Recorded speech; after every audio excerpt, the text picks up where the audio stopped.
Hi, everybody. Welcome to Rachel's Reviews. We are here live to talk about all of the news of the day and to talk about the movies of November and just to talk. And it's going to be super fun. And Ryan, thank you so much for joining me here. Oh, it's always a pleasure, Rachel. And yeah, we're gonna be we are live, pal. In the words of Jim Ross, it's gonna be a lot of fun. I always look forward to these wrap ups because it seems like 2020 is operating on Looney Tunes physics, and it just, especially with the timing of the months, because it was like January and February operated normal, then March felt like it lasted about 10 years, then April and May were kind of a back to normal. Then June and July were really fast. And then August was kind of okay. Then September was all right, normal. And then October went like just like the flash on crack. Like it was just really fast. And then November, like not as fast as that, but still fast. And at this rate, December will probably break the speed of sound or something. Yeah, no, it really doesn't seem like it was that long ago that we had our October wrap up, but yet it was November 1st. So it was over a month ago. And we just did it. Yeah, right. It's like you blink and an entire month passes. You're like, what in the heck? Yeah, I mean, it's pretty crazy. During that, not since the October wrap up, but since just before it, I've watched 67 Christmas movies. Wow. So that's been my life. It's been pretty crazy. And what's been really weird is that I have, and I experience this every year, but we've been getting all the screeners for your considerations. I've been getting all the Oscar stuff. And so it's such a weird thing to be going from Christmas movie to Oscar film to Christmas movie to Oscar film. It's like such a what? Like whiplash.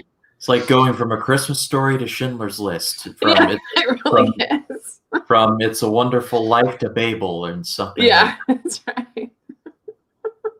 Yeah, it's really interesting because I watched Promising Young Woman, which is this revenge against men kind of movie, and then all of these actually I enjoyed it actually, but and then these super feminine oh my God.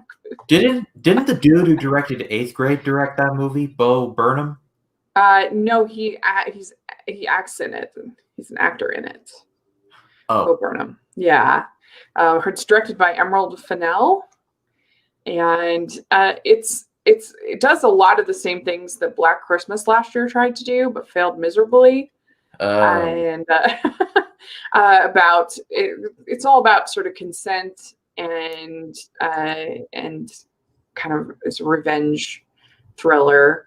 But it was really, Carey Mulligan is very good in it, and I would be very surprised if she doesn't get nominated. She would earn it, in my opinion. But it's definitely not even trying to be like nuanced. It's kind of just it's not like trying to paint like a nuanced discussion about men, and it's definitely from her perspective, from the way she sees things. And her perspective is probably understandable given what has happened to her and her friend.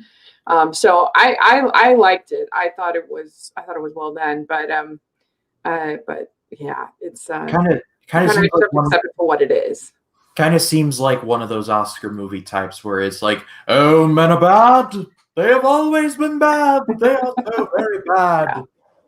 Yeah. But like I said, from her perspective, that kind of makes sense with what has happened to her in her life, of why she's so bitter. But it's also just I don't know how, like, I don't think it's trying to say something, but it's not necessarily trying to say everything, if that makes sense. It's not necessarily trying to comment on all men. I can respect that. Yeah, I think most people would like it. I thought it was good, but yeah, and she's very good. I think that she she deserves to be nominated for it. She's very good in it. But yeah, it's not without flaws, but overall I enjoyed it. And it's her first, it's pretty strong debut for a new filmmaker. So, and yeah, so it's just such a contrast to the other stuff that I'm watching. It's just kind of crazy. It's like going from like Hallmark, it's very upbeat, charming, everything is so lovely, to Promising Young Woman. It's like, yeah. Yeah, and it's the same way with Pieces of a Woman, which is about this woman who has a stillborn child, and it's devastating and brutal. And she also, Vanessa Kirby, probably deserves to be nominated. The first 25 minutes of the movie are her giving birth, and it is so realistic. I mean, I don't know how they did it, but it feels like a documentary. I mean, it feels so real. Like, how did they do that? Without her actually giving birth. It's really amazing. The rest of the movie after that first 25 minutes is not as good, but it's still good enough. If that makes sense. But that first 25 minutes. First 25 minutes in there just to shock everybody into place, and they could do whatever they want to after that. That's right. Everyone else is just like. It's kind of like Sophie's Choice in that way. If you've ever seen Sophie's Choice, the first 25-30 minutes are super brutal, and Meryl Streep deserved the Oscar that she won for that. Absolutely. But the rest of it is not that great. I mean, it's fine. I haven't seen it yet, but I have to for an AFI project video. Oh, really? So I will be seeing it. Yeah. It'll be interesting to see what you think. In my opinion, the rest of the movie does not live up to that beginning, even though it's not bad. I just don't think it's as good, I guess, as that. Not that it's very traumatic, the first 25 minutes, but it's so impactful. And then the rest is kind of melodramatic and not as good. But anyway, I feel like that's kind of that with Pieces of Woman, even though I do recommend it. I did like it. But it's just a weird life I live. What can I say? Mm-hmm. But what have you been watching in November? What's some of your favorite things? You have the AFI project. You have other things. You've been watching Mandalorian. What's some of your highlights, you'd say? Oh, well, the biggest thing is, like you said, Mandalorian. I officially crossed the halfway point in my watching of the AFI list.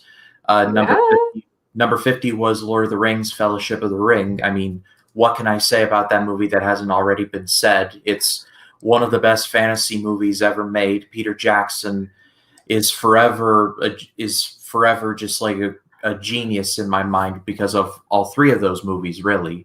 I think they're all excellent, but my order is 3, 1, and 2, but they're all going from a beef Wellington to a dry aged steak to a full 8-course meal, and you get paid to eat that 8-course meal in Return of the King. So I'm not complaining there. Yeah. And then next up after that was West Side Story, the 1961 version. Love that movie. I've seen it so many times. It's not even funny. It's one of the greatest movie musicals ever made. Got Rita Moreno an Oscar for Best Supporting Actress, much deserved. I actually was doing research for that review coming up, and come to find out, Tony was originally supposed to be played by Elvis, the Elvis Presley. And it got turned down by his manager, Colonel Tom Parker. He had no say in it, but that would have been such a different movie if Elvis would have been like, Maria, I just met a girl named Maria. Well, it's too bad. I mean, because they dubbed what's his name in the lead, Richard Beymer. They dubbed him. Right? That's him, right? I think. Anyway, they dubbed him in the role, so they could have just used Elvis anyway. Anyway, it was just, I was just doing my research, and I was just floored. I'm like, wow, if Elvis were in here at the peak of his popularity, it would have made for an entirely different experience. But yeah. Anyway, then Richard Beymer, I was right.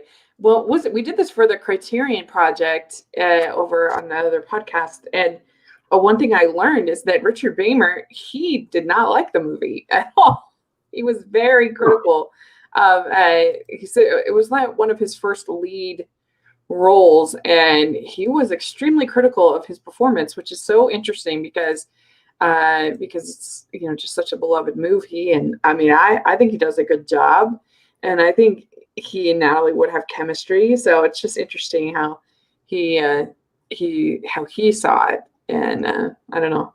We're all our biggest critic, I suppose. Yeah, we are. Yeah.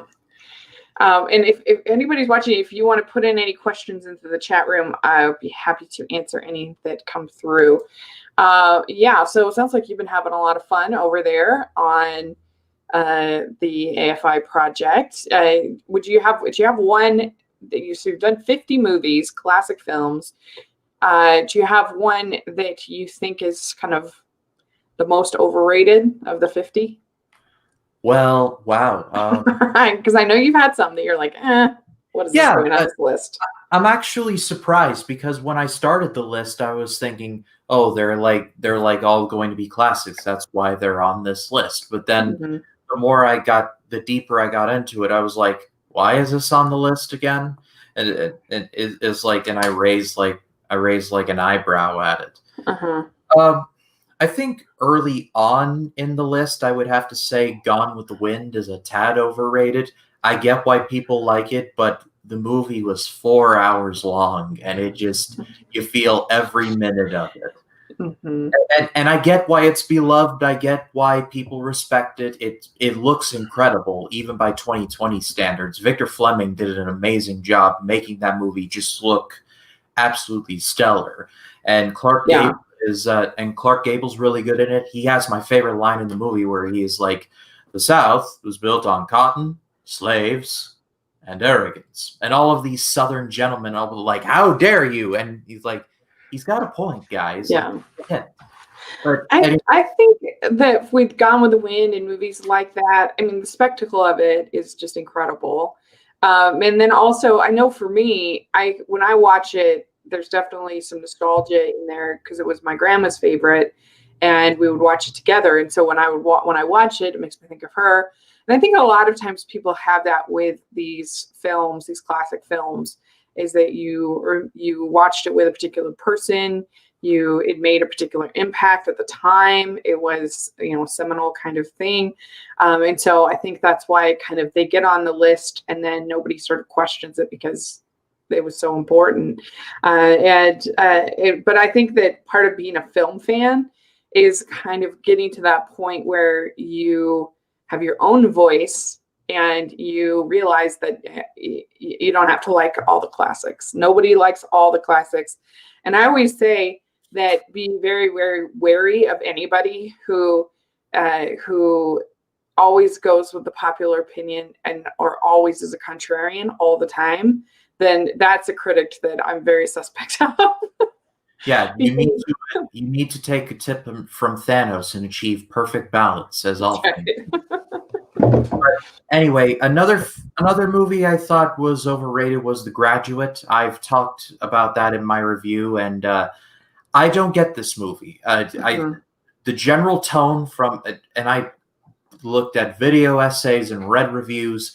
The general tone that Mike Nichols seemed to be going for in that movie is that Dustin Hoffman is playing this super confused college graduate, has no idea what he wants to do, and so he just messes around and sleeps with another man's wife. It's like, I'm sorry. Yeah. Like when you're a college graduate, it's normal to take a shot of whiskey or get a barbed wire tattoo, something that might be regretted later, but you're a confused college graduate. You have no idea what's coming next. So it can be forgiven. Yeah. Then they're sleeping with another man's wife who's not even in his age range. She's in her 40s. He's barely cracked the 20s. And so it's just, I don't want to call something problematic because I don't want to do that, but it just. Yeah, I agree with you actually about The Graduate. And even Roger Ebert in his review, and he said that upon looking back, you didn't know if it held up that well. Of course, it's got the iconic music, which is a big thing. And then some of the photography is really cool, like especially the shots from the pool, and some of the things are really well done. And so that's good, but I really don't like the ending. I think the ending is lame. And I just feel like it's one of those movies that doesn't realize that the most interesting character, it's one of those movies who doesn't realize who the most interesting character is. And that's, Mrs. Robinson is the most interesting character by far of all of it. And yet it spends all this time on these dweebs, for lack of a better word, that aren't that interesting. And so I agree with you on The Graduate. But yeah, I think it's a really important kind of part of being a film fan, is kind of when you get to that point where you're like, yeah, I don't like that classic. It's okay. I mean, I have respect for The Graduate because it introduced me to the music of Simon and Garfunkel, who are just amazing. But outside of that, I just kind of nothing to that movie outside of the very weird optics, especially by today's standards. Another movie I thought was overrated was Chinatown. I just didn't get it. Excluding the Roman Polanski thing out of it, I just sat there and the movie ended. I was just like, why is this movie so beloved? And you go on Letterboxd, Film Twitter, it's like Chinatown's one of the greatest movies ever made. and I watched it, I was just like, all right, it's about Jack Nicholson going around several places in LA and interrogating some people, and like little of nothing to note happens. And the ending just confused me to all end, because the ending is essentially a dude shooting a .22 caliber gun into a crowd and perfectly hitting this woman in the neck and killing her. I'm sorry, like not even Deadshot from the Suicide Squad could make that shot. And this is asking me to accept that. I'm sorry. It just my knickers shall not untwist about it. But I actually haven't seen that, believe it or not. I'll have to put it on my blind spot series. One of these to watch one of these days. I had for my November blind spot. I finally watched the Last Unicorn, which is a kind of cult classic animated film from the 80s, and it wasn't my jam really. I mean, I forget if I gave it smile or frown. I can't remember, but it's the animation is super beautiful. But you know me in fantasy, it's not my favorite. It was kind of boring to me. I didn't love it, but I can see why it's a favorite. But it has to be super good for me to like fantasy. Oh, sure. Unfortunately, but it's weird too, because you just think with all of this world building and all of these incredible settings that I would be super engaged in most fantasy movies. But for the most part, I'd say about 2/3 of them, I'm like, so bored. That's understandable. They get so lost in that setting and in that lore, and that almost never interests me. I think the reason why Lord of the Rings works is because there's such like definite stakes, and there's like a clear delineation between good and evil. And I think one of the things that Fellowship of the Rings does so well is they just get all of the exposition as far as the world building done in that first little introduction. Yeah. And then the rest is all story. Yeah, Cate Blanchett's monologue is Lady Galadriel about how Sauron created the rings, then he created the Ring of Power, and he nearly took over everything until Lord Elrond and King Isildur defeated his physical form. Like, that's pretty much all the backstory you need to know. And literally, as soon as Bilbo picks up the ring, you are into the main story. And and to your point, Rachel, no matter how crazy lore like Lord of the Rings gets, whether it's the army of Oathbreakers, I can't remember their name off the top of my head, or the stuff with Treebeard and the Ents, no matter how crazy Lord of the Rings gets, it always goes back to the two through lines of Frodo and Sam are going to Mount Doom, and the alliance of Aragorn, Fellowship of Legolas. the Ring. Thank you. The Fellowship of the Ring are either fighting at Helm's Deep or they're fighting at Gondor. There are these two through lines that we can always come back to, and to your point, that's where most fantasy movies do fail, because it's like, oh, we have this great world, and it's like, what's the point? Yeah, and it's just so slow, and they were just so smart to like have those distinct. Here's the evil, here's the good, here's the journey that they have to go on. It's actually, even though it's such a long movie, it's actually quite simple in the story. And I think that compared to the Hobbit, which bores me to tears, the Hobbit movies, they don't have that moral stakes of the Lord of the Rings. They're just about going on an adventure. They don't have that sense of this is the evil that we're facing up against, and in the same way that the Lord of the Rings does.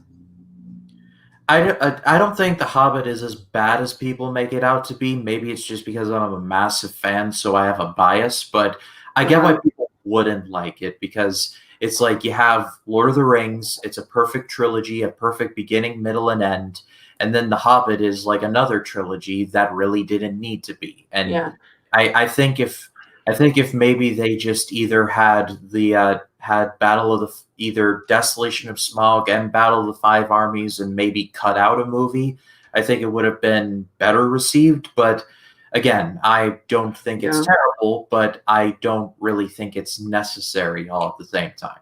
That second one, man, that was brutal for me. I really disliked it. It was so long, and it was just like, when are they going to get to the stupid dragon? It took them so long to find the dragon. When we did get to the dragon, it was awesome. I mean, you can't go wrong with Cumberbatch, but I do see your point. I mean, you got to go through Lake Town, and you got to go through the mayor, who is just the incompetent, and then you have Dale, or I'm sorry, whoever the human character is, I can't remember his name, and then you actually get to the part where Bilbo and the dragon have the confrontation. That part is good.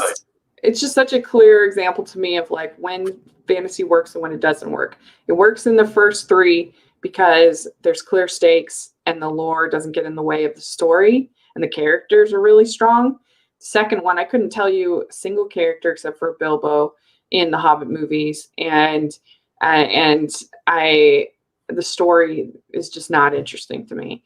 And so there's just like such a clear, dichotomy for me. But anyway, that's my weakness is fantasy. But let me talk for a second about a couple other things that I got to see.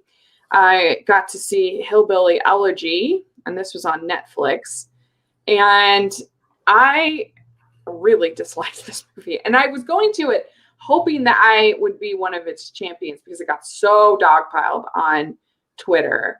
And I thought, maybe I'll like it, because sometimes I like things that other people don't like. And there's some attempts at good performances here. I can understand why it got some initial Oscar buzz for these performances, but I just felt like, what's the point? Why are we wallowing in these people's despair? That's what I thought. The whole movie, it just had nothing to say. It was just these people that are miserable and horrible. And I find that telling a story about drug addicts is extremely difficult, even if it's from their own memoir. Like, I've read some memoirs, and you think it's this super intense experience, it's going to be compelling, but it's such a selfish and narcissistic experience. And I realize that it is a disease, and that they don't have, it's not selfish in the sense of they're necessarily having complete control over their choices. I understand that, but nevertheless, its impact on other people in their lives is very, very selfish. And And it's just really, really hard to make that in a good story, because it's so hard to not hate the characters because they're being so cruel and selfish towards the other people in their lives. And so, but it's, you don't necessarily want the movie to teach you something either, because like The Glass Castle, I hated more than almost any movie I've ever seen in my life. And that movie, they try to make this dysfunctional father this hero, and they're literally toasting to him at the end of the movie. And I was furious after I saw that movie. And at least in this movie, they acknowledge that these people are terrible and horrible. But even with that, what are we supposed to do with it? What do we take from this? I don't understand. What is Ron Howard trying to teach us from this movie? I don't know. And I just hate it. And maybe it's partly because I've lost 2 of my cousins to drugs. And so it just hits home. And I grew up in, this is in Kentucky, or Ohio. I grew up in Maryland, pretty near West Virginia. And so I feel like I have some idea of kind of this hillbilly, whatever lifestyle. And they're just, it's like, it's so hard to have the humanity that you need without excusing the characters, but then also without just with showing them some degree of humanity. And I just didn't get that here. And the lead character, he's pretty good as a little boy. You feel for him. But then as an adult, he was just not, I don't know, just not good to me. And so I really didn't like it. Definitely. I ended up putting it at, where did I put it? I put it at number 150 out of 158 movies this year. Ooh. Yeah. I really thought it was a miserable experience to watch. Well, first of all, my condolences for your cousins. That's truly terrible for you to have gone through that. Second of all, I saw this article, I think it was on Twitter, with Ron Howard, and he was complaining that it's being dogpiled on by people who lean a certain way politically. And I hate it when directors and producers do that. And it was like, oh, it's the damn Democrats or it's the damn Republicans who piled on the movie. It's like, you should make a good movie first. And then it's not because of politics. It's because you made a crap product. It's like trying to attribute to, it's like trying to connect dots that don't exist. And I would like to know from him, what is he trying to say with this film? What is the purpose? Because I'm a conservative. I'm definitely not one of these, liberals that wanted to dogpile it. I wanted to like it. And it just felt like a narcissistic exercise to me, to just be spending time with these people. Yeah, but I agree with you. And what makes a movie like, say, The Way Back, for example, kind of really good is that the movie does a good job of showing that Ben Affleck has a problem. He has an emotional response to that problem, and he tries to slowly crawl himself out of the pit. And the movie doesn't do the tacked on ending of, oh, he made it back, it's a miracle. Like, no, he has a painful relapse, but he starts to try and better himself. And so the theme of the movie is that just because you fall doesn't mean you have to stay down. You can pick yourself up and continue on. And that's why, despite I don't think The Way Back is perfect, but it's still my favorite movie of 2020. I still think it's quite excellent. And the fact that Ben Affleck still is not being talked about for an Oscar is example number 10,750,000 why I don't trust the Oscars. But that's neither here nor there. If you want a good movie, in my opinion, about sort of hillbilly lifestyle, for lack of a better word, I think a good one to check out is called The Spitfire Grill. And this is about a woman who is released from prison. She ends up in this small town, and that's kind of a hillbilly type kind of town. And she's working at this restaurant called the Spitfire Grill. And there's all kinds of different characters and different things that happens. It's really quite good. And Ellen Burstyn's in it. She's great. And so there are a lot of good examples of kind of trying to tell these people's stories and do it in a compelling way. But Hillbilly Elegy is not for me. Spitfire Grill kind of sounds like a restaurant Gordon Ramsay would fix on Kitchen Nightmares. Yeah. And it actually they did a Broadway musical version of Spitfire Grill that's actually not that bad. I quite enjoyed it. I would say it's a hidden Broadway gem. All right. Then another movie that I got to see is called Minari. And this is getting a lot of Oscar buzz. And I think rightfully so. It's definitely a slow burn. It's not going to be for everyone.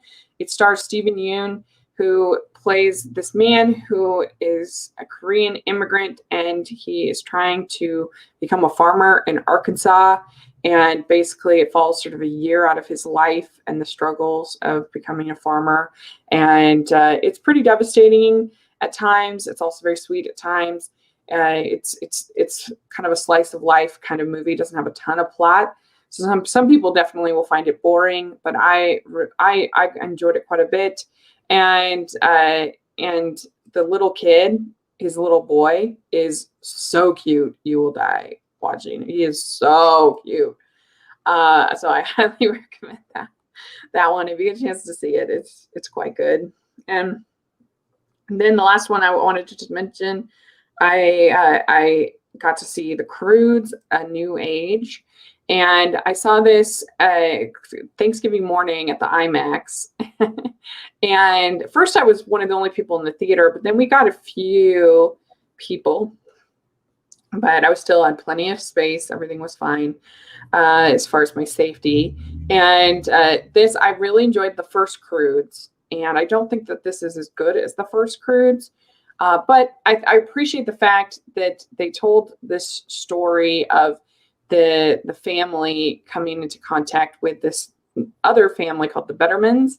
And sort of this clash of cultures. And I thought that they were going to make the lead girl and the lead girl of the Bettermans, they were going to make them kind of rivals over the Ryan Reynolds character. And it was going to be a love triangle. And I was like, oh, that's going to not be good. But they actually didn't. And so they kind of went a different direction. I liked that. And the animation is beautiful. The music is good. Overall, it has a nice message. I think it's a nice film. I felt like the characters were shouting at each other all the time. And I wish that had taken a second to have a few more quiet moments of just character growth. And that's one thing the dragon movies do so well, is you get those sort of quiet moments where you can just sort of be with the characters. And I think that Pixar's really good at that. But DreamWorks has always struggled a little bit with that they always feel like, yeah. And everybody's kind of screaming all the time. And so that was my only kind of I felt a little exhausted after I saw the movie. But I still overall recommend it. So. Yeah, one of my favorite DreamWorks movies, just to play off the DreamWorks thing, is How to Train Your Dragon 2. It's and despite the fact that movie has just a humongous scene at the end where it's all dragons are fighting each other. There's an emotional through line throughout the whole movie of Hiccup is trying to chase this one dragon rider who turns out to be his long-lost mother. And that whole angle is played out so well, especially when she meets Stoic for the first time in years. And it's it's done tremendously well. It's a very underrated character arc, especially for DreamWorks. Mm-hmm. Yeah. I agree. I had a few issues with it's actually How to Train Your Dragon 2 is actually my least favorite of the three, but I still enjoyed it. And I think overall it's a great series if you feel like your child is not old enough for Lord of the Rings, because Lord of the Rings is pretty long and it's pretty bloody, but you want them to have that kind of fantasy experience. And I absolutely love any time that they fly. I think that it is so beautiful. Takes my breath away. Especially in IMAX. Yeah, that would be really cool to see. So I actually went and saw the third one with my niece at the drive-in in what was it, way back in June. So like a lifetime ago. It's been 84 years. Yeah, that's right. It was a good memory. All right. Well, that's the most of the updates that I have. I think people should, if you are listening, you should check out Lifetime this weekend. Christmas Ever After is so delightful. I got a chance to watch it early. It's one of my favorites of this season. Very cute. It stars Ali Stroker, who is Tony Award winner, and she is in she's in a wheelchair. And so they were this is a new thing. We never had that in one of these holiday films, and just in films in general, you hardly ever see people that just have disability that is not part of some kind of like huge struggle. Just a cute rom-com. It was so fun, but that's not the only reason I liked it. I just thought the story was really cute about this woman. She's a writer, and she goes away to this inn. She kind of has writer's block. She goes away to this inn for Christmas. She's writing, and the son of the innkeeper looks exactly like the hero from her romance novels. Exactly. She's kind of like freaking out, and it was really fun. It was funny, and I just enjoyed it. And I actually got to I liked it so much that I contacted the director, and they were going to have an interview with him posting on Sunday. So Pat Kiley is the name. And so anyway, people should check that out. Have it on your list. It was really good, in my opinion.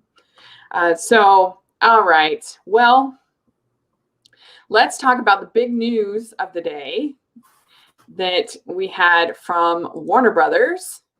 So they announced that they are going to be not just having a same day release on HBO Max and the theaters for Wonder Woman, but they're going to be doing that for all of their films of 2021. What was your initial response to this? Well, I have mixed feelings about the whole thing because, you know, you go on social media, and social media is where context goes to die in a shallow grave in the desert at high heat. So you got to take everything you see on there with a bit of a grain of salt. But because I kept hearing people who's like, well, movie theaters are dead, you know, dun dun dun dun dun dun dun dun dun. But it was like, but I just thought to myself, okay, it doesn't seem like they're trying to do this forever. It seems like they're going to give it a shot, and if it doesn't work, then they might just walk it back. But I think this just seems like a move where it's like, oh crap, if we don't release these movies, then we're going to lose money on them. So we just gotta roll them out and get them out there. So this whole situation is, I think it's very complex. I don't want to say, oh, movie theaters are dead now. I mean, I don't want them to. I guess I'm a little biased there, but I don't know. I think it's very complex. I want to wait for more information. I think that's all fair. I think that it is kind of shocking that they announced the whole year. I mean, especially with the vaccinations that are coming up, and I mean, I feel like there's reasons to be optimistic that people will return to the cinemas, because you look at, people have the ability to watch Hocus Pocus whenever they want, and yet it made like $5 million one weekend in October. So people, even with a pandemic, have been going to the movies. But the problem that it's kind of a catch-22 right now, because that there's no new movies for people to go see, so then people aren't going to the movies. So then they're nervous about putting in new movies because people aren't going to the movies. But it's like cycle. And so I think the biggest problem with this announcement, I think, is actually in the family films. I think for the most part, other genres, I think going to the movies is more of a social experience than it is a movie experience. So what do you want to do tonight? What's under $20 that we can go do on a Saturday night? Well, let's go to the movies, right?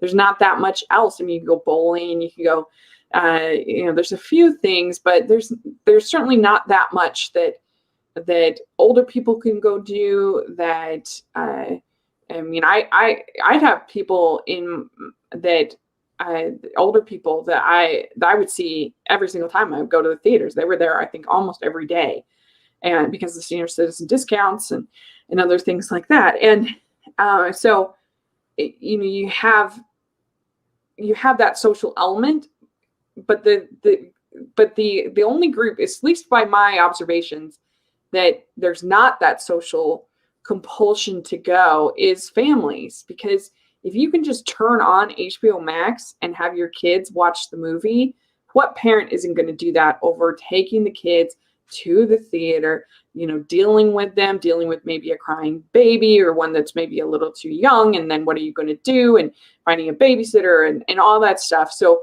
I think that they've got to be concerned about the family market most of all. And so that's my first thought. And the whole idea of, I mean, I think Disney has to be like freaking out to a certain degree. But then my other thought with this is that the shoot, I just lost my train of thought.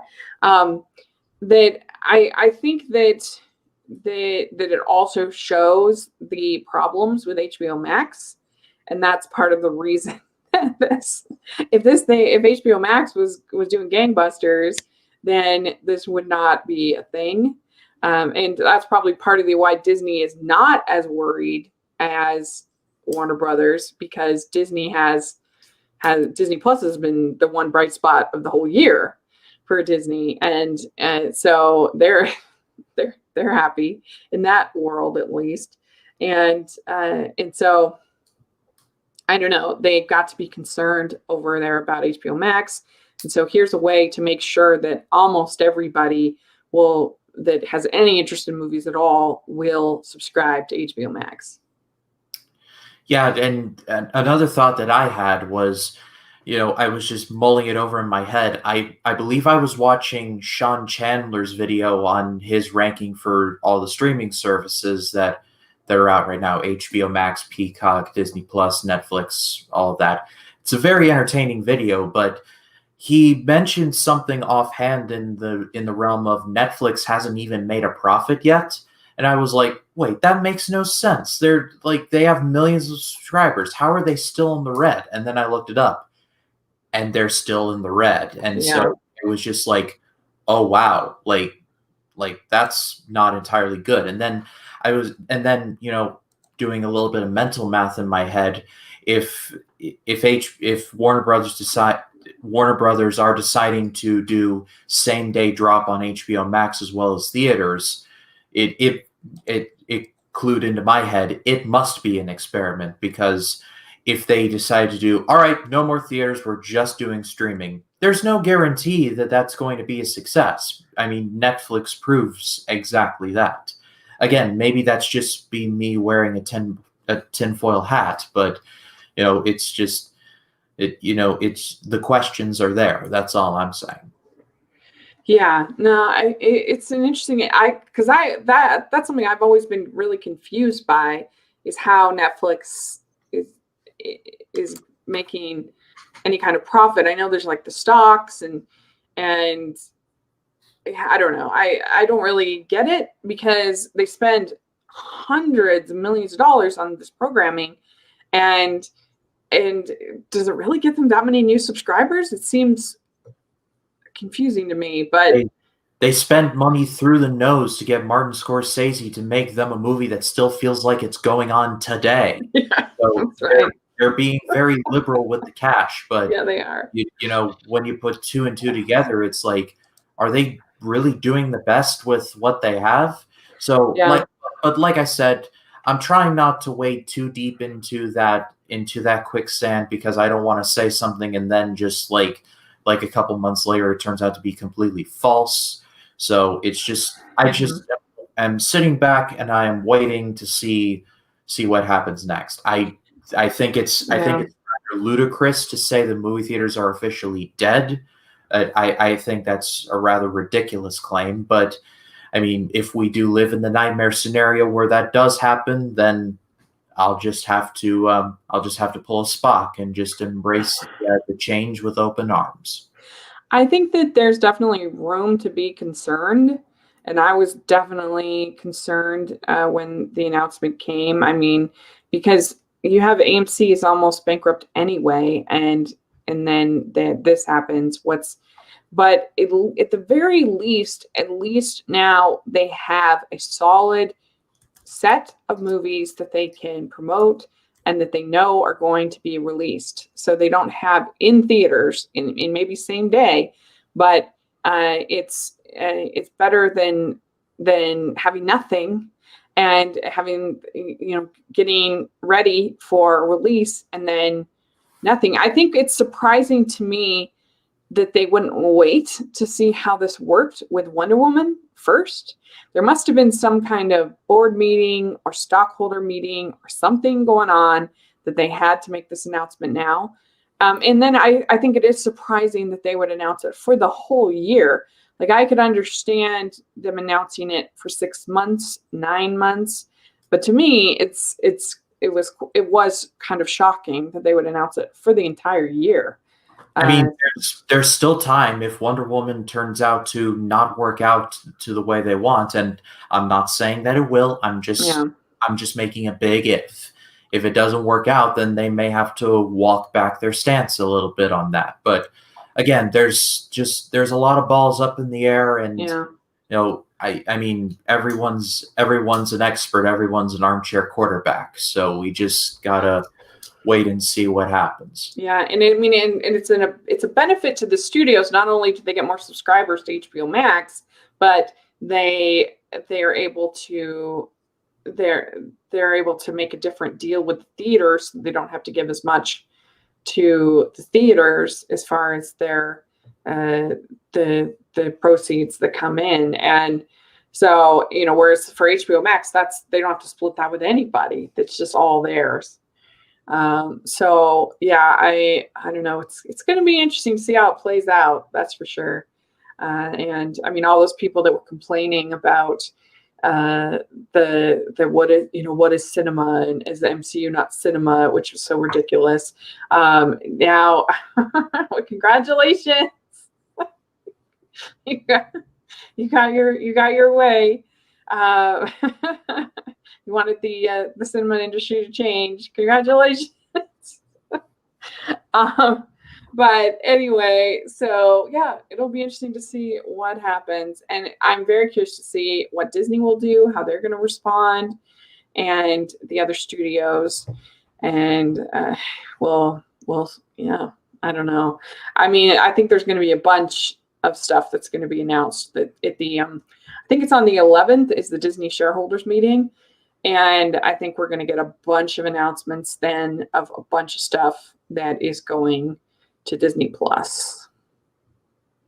So it'll be fun. I just wish that I wouldn't get some buffering when I'm watching. That's the only thing that annoys me about the streaming services.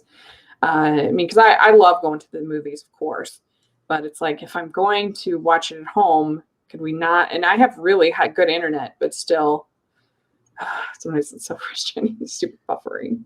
It's a simple answer for me. I'm going to see it at the theater because if I'm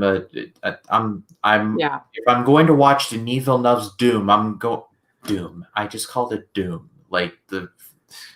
If I'm going to see Denis Villeneuve's Dune, I'm going to see it in my theater that's 5 minutes down the street from me, and because that's a movie that I literally am like, but I have the money here. I'm paying to see it on the biggest wall of plaster that I can find.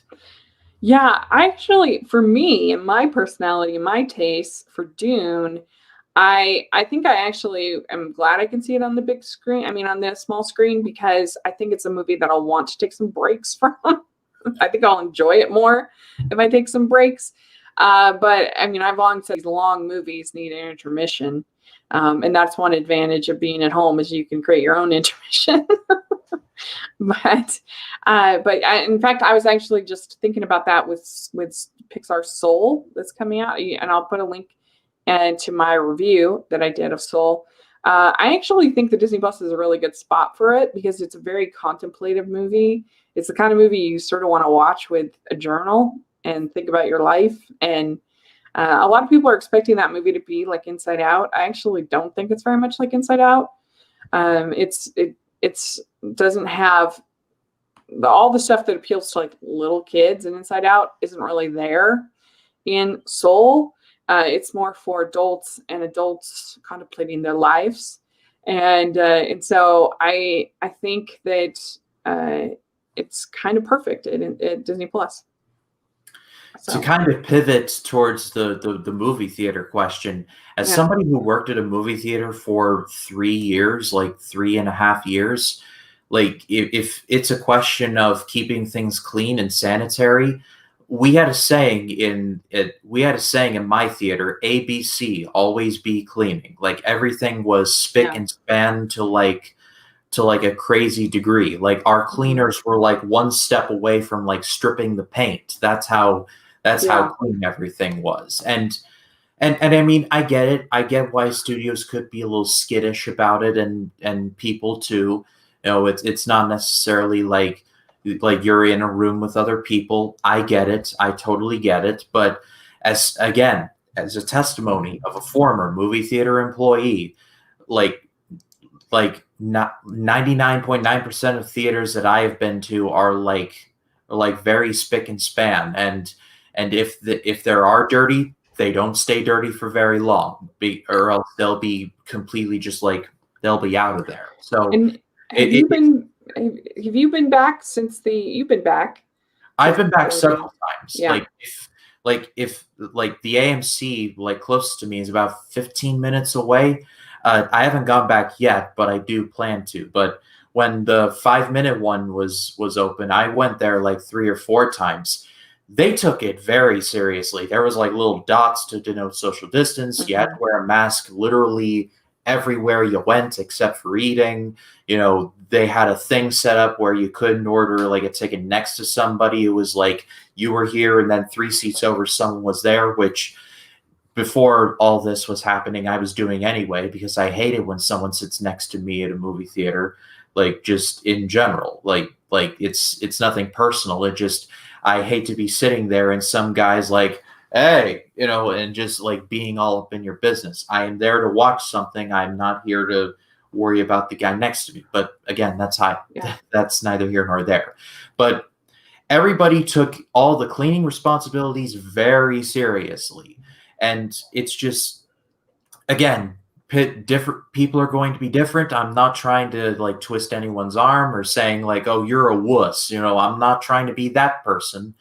But when I went, I felt very safe and I felt very secure. So it's just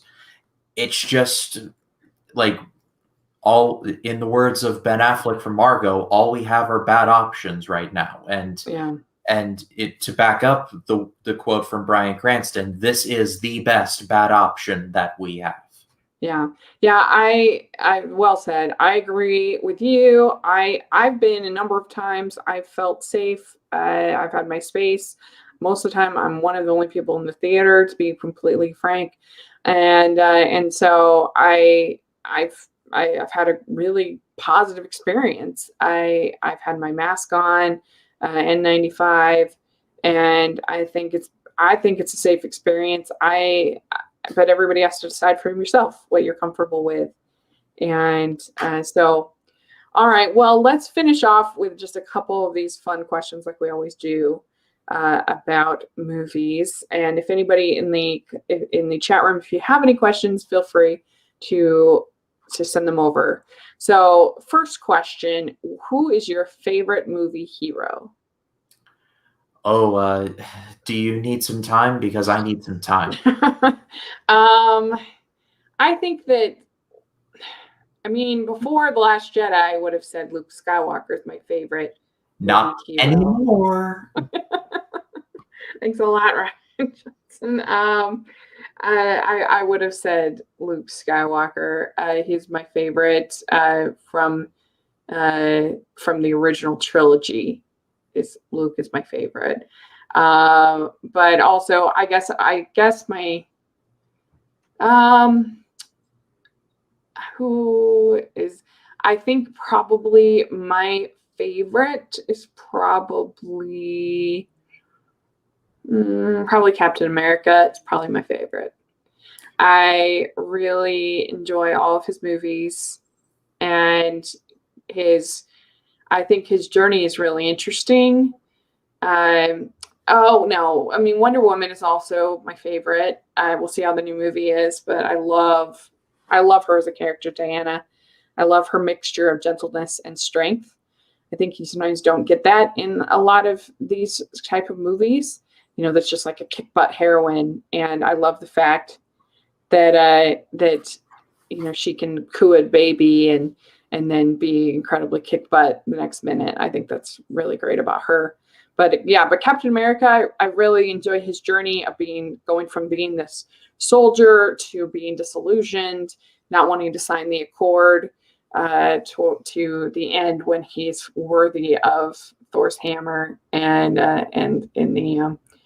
then his ending in the whole saga, I think, is really great. So I think that's probably my favorite.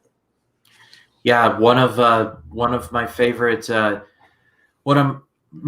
heroes probably Indiana Jones, because he combines brains and brawn to a great degree. Like, he's the type of guy who could read ancient symbols perfectly, but when worst comes to worst, he could fight his way out of any situation.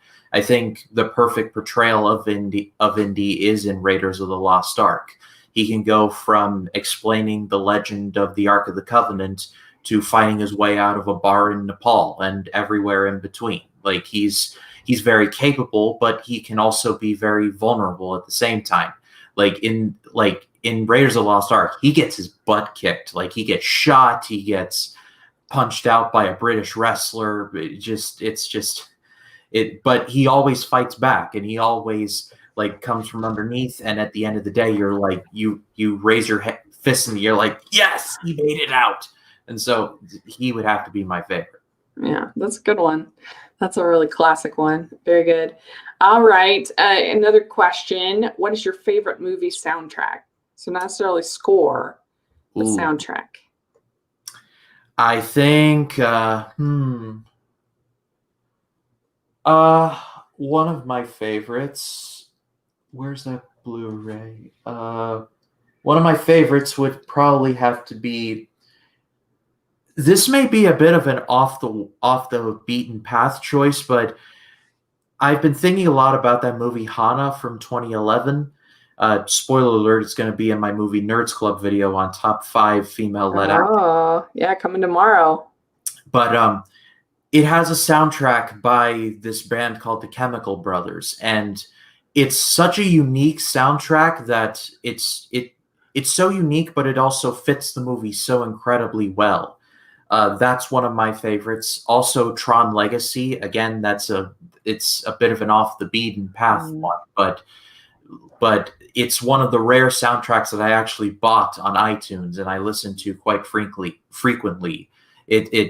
Daft Punk's style of music got me into the wave genre of music, which is another tangent I'll say for another wrap up, but it opened the door for a different type of music there. Drive is another one that has an excellent soundtrack. Again, kind of a similar theme. Let's see. There's one that Jurassic Park is another one like that, especially the opening song, which is just a classic. Yeah, I mean, there's a lot of great musicals that I, of course, love. and I love the soundtracks too. But what I really think about with a soundtrack is more sort of a compilation of a whole bunch of different songs is more that what I think about with soundtrack. And I think that you got to go with Dazed and Confused. I think it's one of the best ever. I also think that the Forrest Gump soundtrack is incredible. It's amazing. American Graffiti is really great. Is wonderful. I love the Beach Boys. So something like Love and Mercy is really great soundtrack. And even something like Walk the Line, I love. I think that that's one of the few ones where the actors singing really worked, and they were able to imitate the iconic voices so well. A lot of times that doesn't work for me.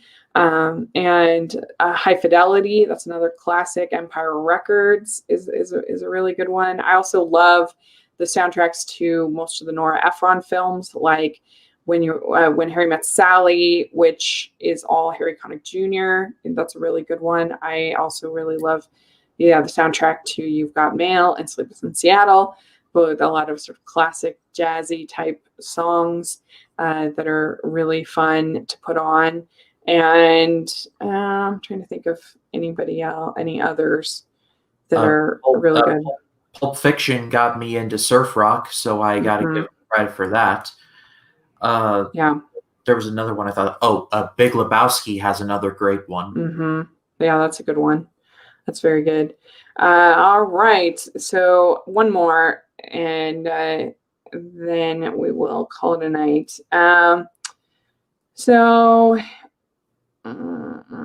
Here's a good question. Have you ever watched a movie twice that you disliked? I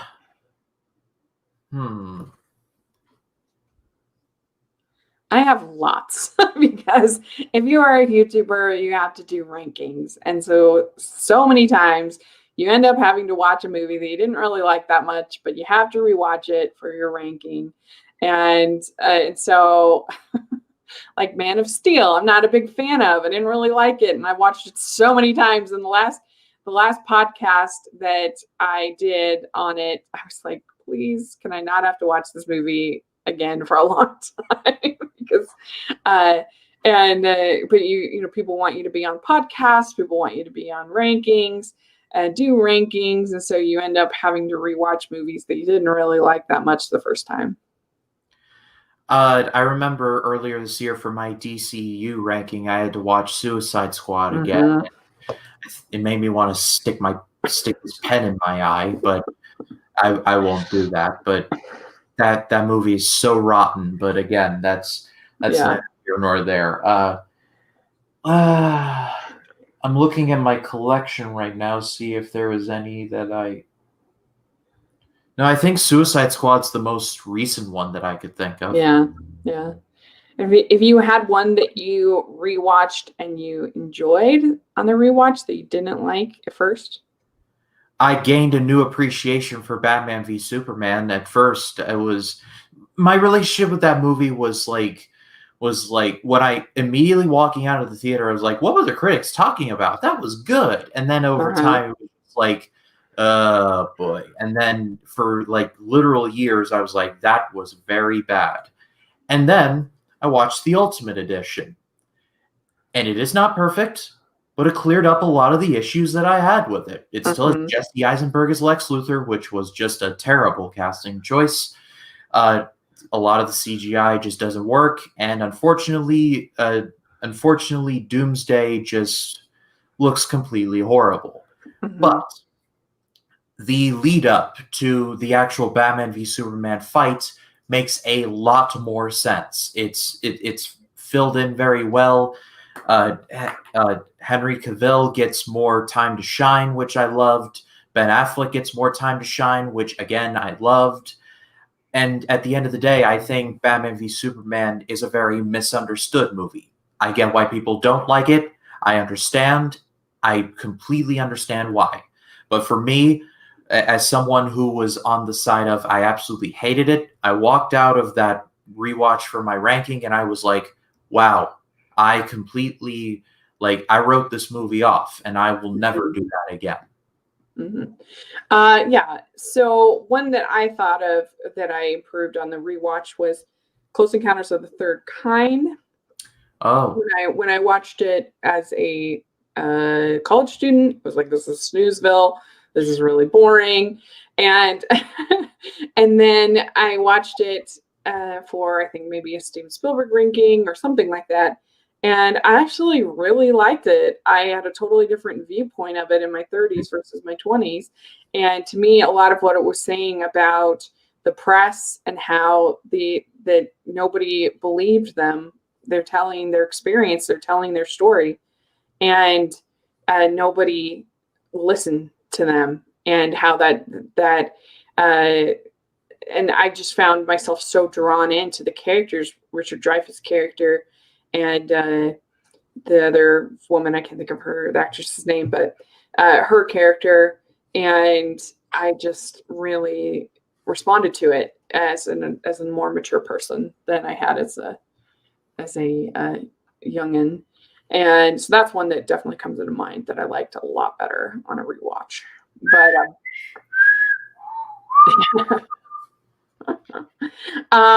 we have a question from Uzumelodius. She says, by the way, quick question. Do any of you have a favorite Studio Ghibli film? So yes, I love Studio Ghibli. My favorite, and I feel like it's kind of a cop out because it's like it's like a lot of people's favorites, is Spirited Away is my favorite. I just love it. I love the fact that I don't know what's happening one minute to the next. It's so creative. 1 minute there's a giant baby, next minute there's a dragon made out of paper cranes to this, and it's just continually creative and inventive and surprising, and I think it's just stunning. I really really love it. So that is my favorite Studio yeah. Ghibli.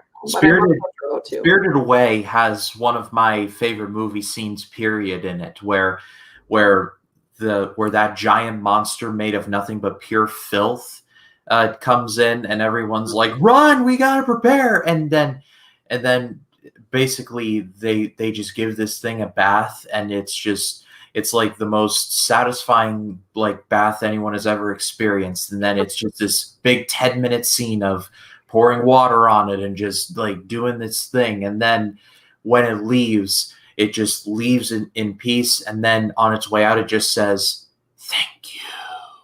And then it leaves. And it just like, that is just, that's my soul. That's my soul right there. Yeah. I think my favorite Studio Ghibli film, I haven't seen too many of them, which is a problem I will be correcting very soon.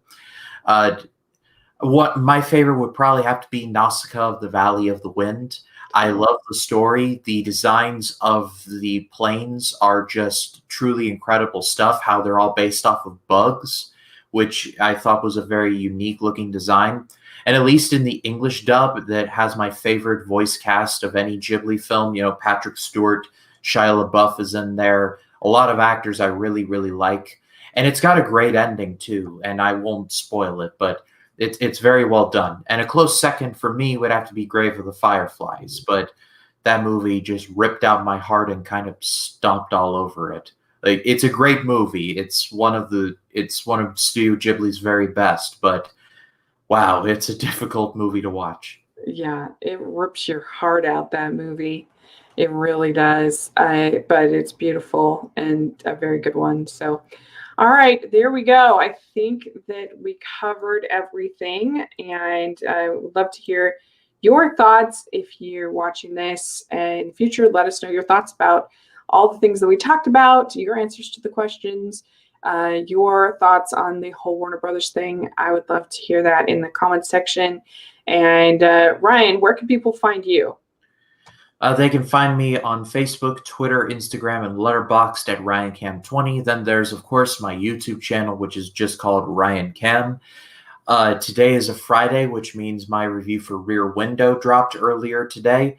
And tomorrow I'll be dropping my addition to the Movie Nerds Club, which will be my top 5 favorite female-led action movies, which Rachel is also... Wait, I just pointed to Rachel...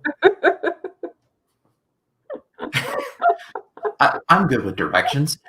Rachel will also be a part of, and I look forward to doing those videos every month. And then, of course, and then on Saturday, I'll also be dropping my combined review for The Mandalorian season 2, episodes 5 and 6. And then next week, I'll be continuing the AFI project with my reviews for Intolerance, Love Struggle Through the Ages on Monday, Lord of the Rings: The Fellowship of the Ring on Wednesday, and then wait, let me check the list. Let me check the list.